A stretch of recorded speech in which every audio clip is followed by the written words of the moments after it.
দক্ষিণ চব্বিশ পরগনা জেলার পাথর প্রতিমা ব্লকের দিগম্বরপুর গ্রাম পঞ্চায়েতের ভোলাহাট থানার গুরুদাসপুর এলাকায় বাড়িতেই পুরুষ কেউ না থাকার সুযোগে দুই বোনকে নৃশংসভাবে কুপিয়ে খুন।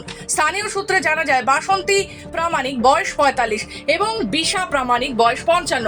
এই দুই বোন একটি বাড়িতে থাকতেন গুরুদাসপুর এলাকায়। হঠাৎ করে আজ সকালে এক যুবক দেখতে পায় বাড়ির বারান্দায় রক্তাক্ত অবস্থায় পড়ে রয়েছে। কুপিয়ে খণ্ড বিখণ্ড করা হয়েছে দুটি দেহকে।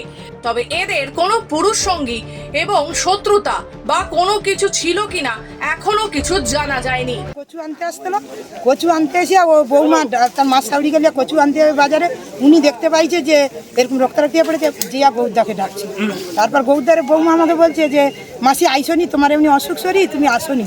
আমি তখন করি না, একটু দেখে আইসি বলে ওই ছুটি আসে। এরা কি দুই বোন থাকতো? হ্যাঁ, দু বোনে থাকতো, আর কেউ নেই। এদের কোনো বেটা ছেলে টেলে নেই? না, কেউ নেই। আর কালকের কিন্তু এর ঘরে প্রত্যেক দিন আলো জ্বলে, কালকের কিন্তু আমি ফাঁকের দিকে বেড়াইছি, এই না ওদের আলো জ্বলেনি।